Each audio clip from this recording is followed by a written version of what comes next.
WhatsApp everyone, this is me Satyansh Sharma और ये fourth video होने वाली है ट्रिक्स वाली सीरीज़ में मैथमेटिक्स की। स्पेशली मैंने already complex number, sequence series और बायनॉमियल थ्योरम पे ट्रिक्स बना रखी हैं, जिनमें उन ट्रिक्स को यूज़ करके तुम क्वेश्चन को अंडर 20 सेकंड सॉल्व कर सकते हो अगर जेई मेंस लेवल की बात की जाए तो। इनफैक्ट कुछ क्वेश्चन जेई एडवांस में भी होते हैं, उनको थोड़ा सा हम दिमाग लगा के कर सकते हैं। लिमिट्स में मैं कुछ फॉर्म्स होते हैं, उनके डायरेक्ट फॉर्मूलेज होते हैं, वो बता रहा हूँ तुमको। तो उन फॉर्मूलेज को यूज़ करके तुम वो पर्टिकुलर क्वेश्चन ईजिली सॉल्व कर सकते हो। और एक एंड में दो फॉर्म्स हैं बेसिकली, और एंड में एक वो भी मैंने रखा है। एक डाउट भी पूछा था मुझसे किसी ने कि अननोन कैसे फाइंड करना है लिमिट में, तो वो भी बता रहा हूँ। But before getting into the video I would like to tell you that MathonGo has launched a very structured test series for JEE mains 2022 aspirants, जिसमें तुम्हारे part test, topic wise test, full test, JEE mains 2019 से लेके 2021 के सारे 58 test papers included हैं। यहाँ तक कि तुम्हें सबके वीडियो सॉल्यूशन भी मिल रहे होंगे, 15 पेज डिटेल्ड एनालिसिस भी मिल रहा होगा हर एक टेस्ट का। और अगर 99 परसेंटाइल लाते हो जेई मेंस के पहले अटेम्प्ट में तो तुम्हें 100% मनी बैक मिल रहा होगा। बाकी डिटेल्स तुम डिस्क्रिप्शन में देख सकते हो, मैंने लिंक दे दिया है जहाँ से तुम यूज़ कर सकते हो। उस लिंक को परचेस करने के लिए तुम्हें मेरा कूपन कोड सत्यांश यूज़ करके 2500 ऑफ मिल रहा होगा। तो स्टार्ट करते हैं विदाउट वेस्टिंग एनी टाइम।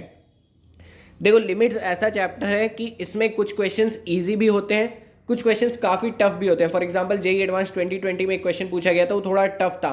हालांकि उसको थोड़ा मतलब कैलकुलेटिव बन जाता है, बट अगर पेशेंस के साथ करेंगे तो वो 5 से 10 मिनट में सॉल्व हो जाता है एडवांस लेवल। अब इसमें फॉर्म्स कौन कौन सी होती हैं बेसिकली, जो जैसे एनसीईआरटी में जो नहीं दी हुई हैं, मैं जनरली उन पे ही बात कर रहा हूँ।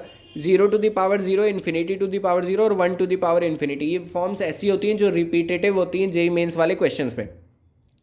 तो first 0 to the power 0 and infinity to the power 0, इन दोनों का एक कॉमन फार्मूला निकल के आता है जो मैं तुम लोग को बता रहा हूँ।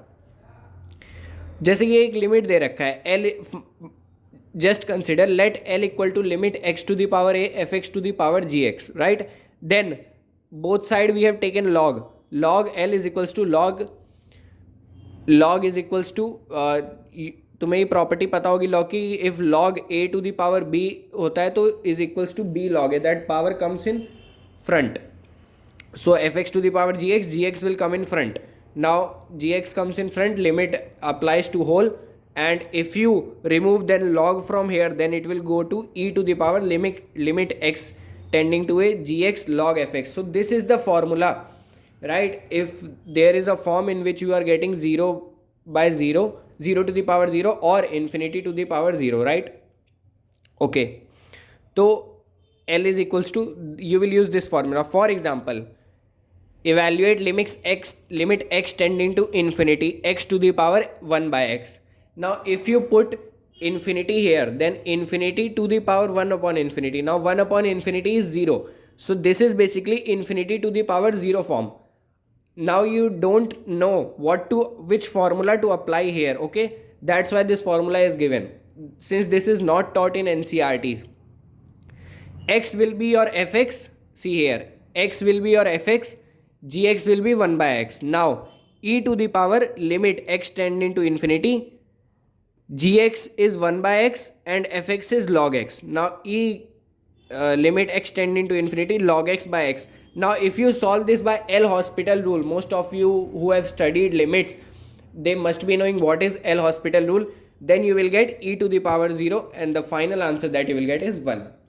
So you have seen how we converted infinity to the power 0, which is a difficult form, to use with the help of formula, right? Now coming on to the second form.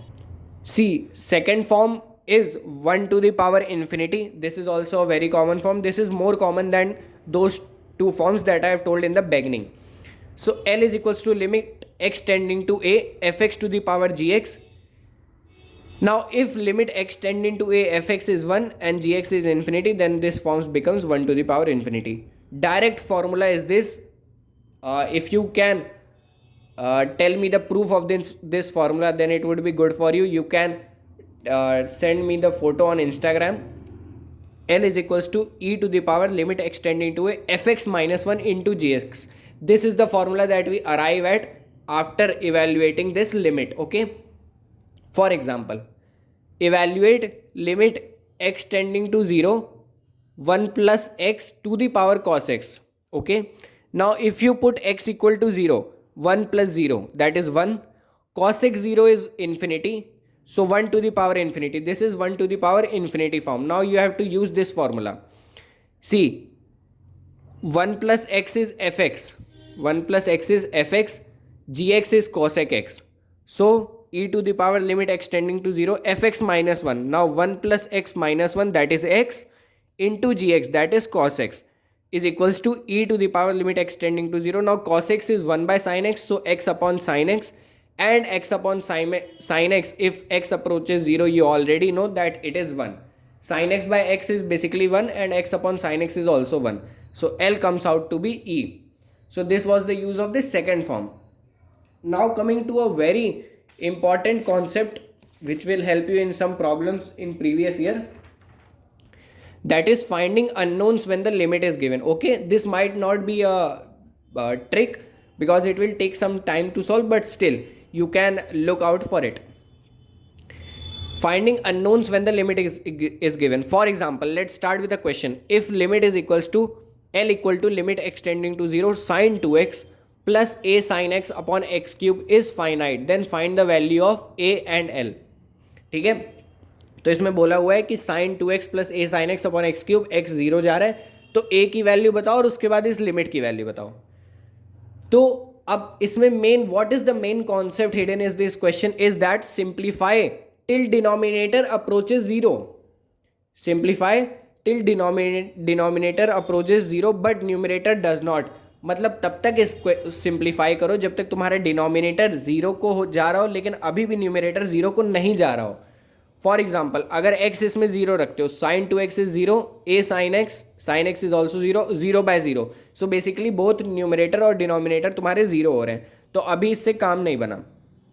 कैसे simplify किया? sin 2x को लिखा 2 sin x cos x plus a sin x बाहर ले लिया, 2 cos x plus a upon x cube था. अब x को अलग कर दिया, एक x यहाँ ले लिया और एक एक्स स्क्वायर यहाँ. नाउ तुम्हें ये पता होगा कि जब x 0 जाता है तो sin x बाय x 1 हो जाता है, तो यहाँ 1 हो गया. अब इसमें देखो कि limit x tending to 0 2 cos x plus a upon x square है.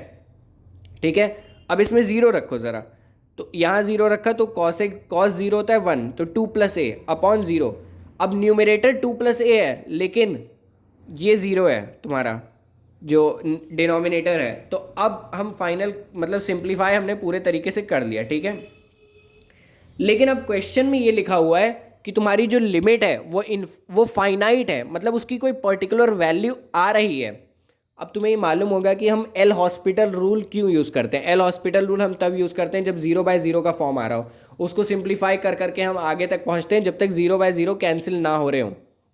ठीक है, तो जब इसमें मतलब एक कॉन्सेप्ट इतना याद रख लो, अगर तुम्हें नहीं समझ में आ रहा है जो मैं समझा रहा हूँ, कि अगर डिनोमिनेटर 0 जा रहा है, जैसे इस क्वेश्चन में x 0 जाने के बाद डिनोमिनेटर 0, तो न्यूमरेटर भी 0 होना चाहिए, क्योंकि जब 0 बाय 0 का फॉर्म आएगा तो उसी को सिंप्लीफाई करके तुम्हारा आंसर आएगा, क्योंकि क्वेश्चन में दिया है लिमिट फाइनाइट है, मतलब 0 बाय 0 का फॉर्म बना होगा तभी तुमने उसको आगे और सिंप्लीफाई किया आंसर तक पहुंचने के लिए.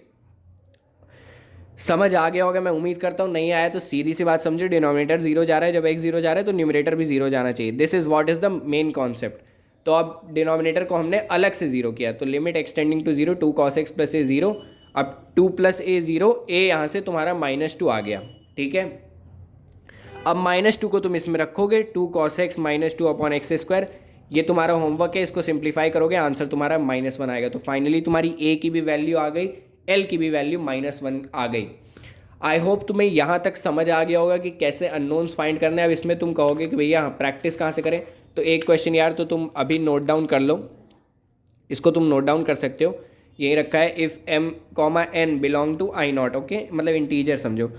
And limit x tending to 0 tan 2x minus n sin x, ठीक है, is equals to some integer. ये जो टर्म लिखा है tan 2x minus n sin x upon x cube is equals to some integer, then find the value of n and also find the value of limit. ठीक है, n की value find कर लेना और उसके बाद ये जो लिमिट दे रखी है इसकी वैल्यू फाइंड कर लेना. इसका आंसर मेरे को टेलीग्राम इंस्टाग्राम कहीं या कमेंट सेक्शन में भी मेंशन कर देना. और क्वेश्चंस के लिए तुम PYQ ज़रूर करना. So that's it. I hope you like the video. Thank you.